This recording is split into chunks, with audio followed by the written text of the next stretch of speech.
Hey, what's up, guys? You ready to break down one of the craziest fights we saw this year? Oh, yeah, absolutely. We're talking Colby Covington versus Joaquin Buckley. At UFC Tampa. December 14th. Yep.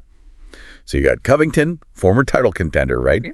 Known for that relentless pace, that wrestling, that pressure. Right. Up against Buckley. Known for those highlight reel knockouts. Yeah, explosive striker, for sure. And going into this, I think a lot of people thought that Covington would just kind of grind out a win, right? Use that wrestling to control the fight. I think that was a pretty common take, yeah. But Buckley had other plans. Definitely did. Pulled off a huge upset with that TKO victory. Yeah, so let's dive into the details here. Okay, let's do it. How did he pull it off? So, first off, I think you can't ignore the atmosphere, right? Yeah. This is Buckley's home state. The crowd was electric. Oh, yeah. You know, initially we heard those "Let's go Colby" chants. Yeah. But, man, as that fight went on, it shifted dramatically. Oh, yeah. Colby sucks. Yeah, you could feel the momentum, the energy, like...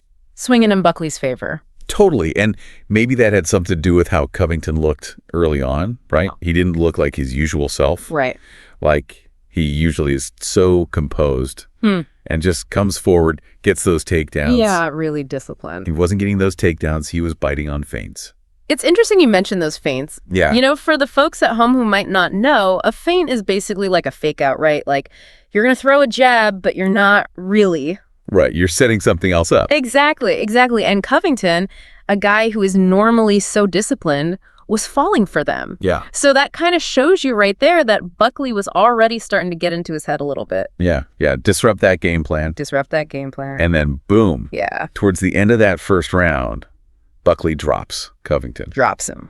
Now, you know, it wasn't like a clean knockdown. Right. Covington kind of off balance. Maybe more of a stumble. Yeah. But still, it's got to shake you up a little bit, right? Yeah, and it's a huge momentum shift. At time. And this is all after, you know, early in that first round, Covington gets this nasty cut. Yeah, above the right eye. Starts bleeding immediately. It's just gushing blood, you know. And you could see right away it's going to be a factor. Oh, absolutely. Like his corner's probably freaking out. Just stressing out, seeing all that blood. Yeah. And then on the other side, you got Buckley, who seems to be getting more and more confident as this fight goes on. Yep. Landing those heavy leg kicks.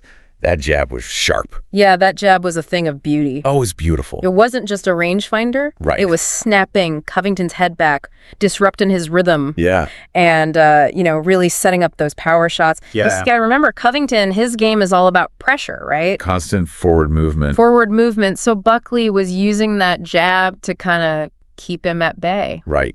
Take away that main weapon. Exactly. And let's not forget the body work. Oh, yeah. He was going to the body. Vicious body shots. And it seemed like he was wearing Covington down. Oh, without a doubt. Because, you know, especially against a wrestler like that, if you could sap that energy. Makes it harder to shoot for takedowns, makes you think twice about closing the distance. Yeah, you're not going to want to shoot if you're worried about getting hit with another body shot. Exactly. So it's like Buckley was taking away all of Covington's strengths piece by piece. Yeah, for sure. You know, dictating the fight. He was in control. And Covington just didn't really have an answer. He didn't. And, I mean, Covington did manage to get a few takedowns. He got a couple, but he couldn't do anything with them. Nothing. Buckley was right back up to his feet. Takedown defense was excellent. It was. He was using the cage to get back up quickly. Right. And when they were on the ground, he was minimizing the damage. Yep. Controlling Covington's posture, not letting him establish any kind of control. Yeah. It was a very impressive defensive performance. It really was. And you could just see the frustration building in Covington. Oh, yeah. Like he was fighting Buckley and that cut at the same time. Right. And as the fight went on, that cut just kept getting worse. Yeah. By the third round, it was a mess, just blood flowing freely. Yeah. It was clear that his vision was impaired. Yeah. And that's when the doctor steps in, takes a look, and ultimately calls the fight. Right. Then and there. TKO victory for Joaquin Buckley. What a performance. Yeah. What a statement win for Joaquin Buckley. Absolutely. You know, before this, there were some questions about whether he could hang with the top guys at welterweight. Right. He had those highlight reel knockouts. Right. But beating a seasoned veteran like Covington, that's a whole different level. Different level, yeah. And he didn't just brawl. Right. He showed real fight IQ. He adapted. He capitalized on weaknesses. Stayed composed. Under pressure. Remember, he was coming off a loss. To Andre Fiallo. To bounce back like this against Covington. Shows serious mental toughness. It does, yeah. So this win throws the welterweight rankings into chaos. Oh, yeah. Where does Buckley go from here? Yeah. A title shot.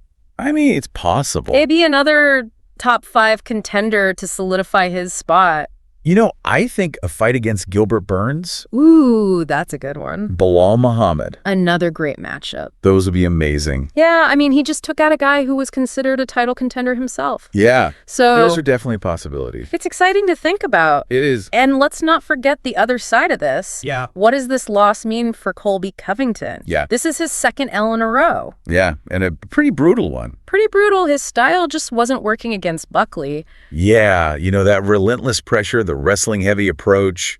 Buckley shut it down. He did. Yeah. And that cut over his eye couldn't have helped. Yeah. Hard to say how much it affected him. It was definitely a factor. Yeah. He just didn't seem as sharp, maybe hesitant to engage because of it. This raises questions about his future. Yeah. Does he need to change things up? Yeah, does he need to evolve his game a little bit? Add some more striking to his arsenal? Right, become less predictable. Yeah. Or maybe he doubles down on what he's good at. Right. Focuses on even more effective wrestling, takedowns that are harder to defend. Yeah. You know, either way, I think he needs some adjustments if he wants to get back in that title picture. Yeah. I mean, it's not like he's washed up. Right. Covington's still dangerous. He's got insane cardio. Oh, yeah. Never stops coming forward. Never stops. But this fight exposed some vulnerabilities. For sure. So what does this all tell us about the welterweight division? I mean, besides the fact that it is absolutely stacked. It is so stacked with talent. It's crazy. I think it shows just how competitive it is right now. You've got these veterans like Covington, rising stars like Buckley, and everyone in between gunning for that top spot. Yeah. And I mean, on any given night, anyone can win. Which is what makes this sport so crazy. It is so unpredictable. But before we wrap up, I want to touch on something that keeps sticking in my mind. Okay. Those chants. Yeah. The crowd going from "Let's go Colby" to "Colby sucks." Yeah.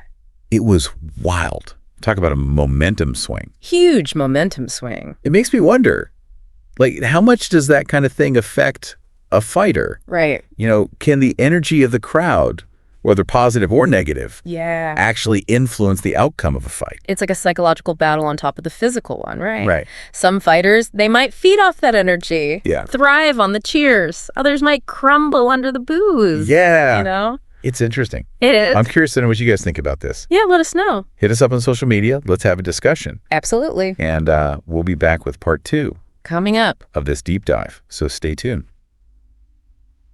So we're back Back at it. breaking down this crazy fight. Covington. And man, there's so much to unpack here. Oh, yeah. I mean, it's crazy to think that one fight can just completely shift the landscape of a division. Absolutely. Buckley's win, I mean, shockwaves through the welterweight rankings. Big time. And for Covington, you know, it's a tough road back to title contention. It's going to be a long road back. Yeah, but I mean, that's what makes MMA so captivating, right? It is. This unpredictability. You never know what's going to happen. The constant evolution. Of fighters and their style. It keeps you guessing. And it makes every fight must-watch TV. Absolutely. And I think this fight really highlighted how important it is to have like a well-rounded game these days. You can't just rely on one strength anymore. Yeah, like back in the day, maybe you could be, you know, just a wrestler or just a striker. Right. But now you got to be able to do it all. You got to be able to do it all. Buckley's striking was obviously a huge factor. Oh, yeah. Beautiful. But as the takedown defense, the ability to get back to his feet. that composure, Under pressure. that really sealed the deal. And, you know, I think that's a key takeaway for any aspiring fighter out there. You can have the most devastating knockout power in the world. You could get the best striker on the planet. But if you can't defend a takedown, if you can't weather a storm when things get tough, yeah, you're going to have a hard time reaching the top of this sport. you got to have that well-rounded game. You got to have it all. It's a chess match. Absolutely. You know, you got to be thinking several steps ahead. Adapt to your opponent's game plan. Exploit any weaknesses you see. Exacts. And Buckley did that masterfully. He did. Took away Covington's wrestling, neutralized that pressure. Forced him to fight a striking battle that he wasn't prepared for. It was brilliant. Brilliant tactical performance. So as we wrap up this deep dive, Okay. let's leave our listeners with a final thought here. All right. This fight, it wasn't just about two guys in the octagon. Right. It was a clash of styles. A test of mental fortitude. And a reminder that in MMA, the unexpected He's always lurking around the corner. Always. And, that's what keeps us coming back for more, right? It is. The possibility of an upset. Yep. A new champion being crowned. It could happen at any moment. A fighter defying the odds. Any given night. It's a sport that never fails to deliver excitement. Never fails. So what did you take away from this fight? Well, what surprised you? What are your predictions for the future of Joaquin Buckley and Colby Covington? Let us know. Let us know your thoughts. All right, so we've broken down this wild fight, this huge upset. Yeah, Buckley over Covington. Who would have thought? I mean, it really makes you think about the state of the welterweight division, right? Absolutely. It's wide open. Anyone can beat anyone on any given night. Exactly. And that's what makes it so exciting. It's unpredictable. It keeps you on the edge of your seat. So, as we wrap things up here, I just want to say thanks for tuning in. Yeah, thanks for joining us on this deep dive. And make sure you subscribe to the channel. Hit that notification bell so you don't miss out on any of our future breakdowns. We'll be back soon with more MMA madness. Until then, keep training, keep learning, and keep those hands up. See ya!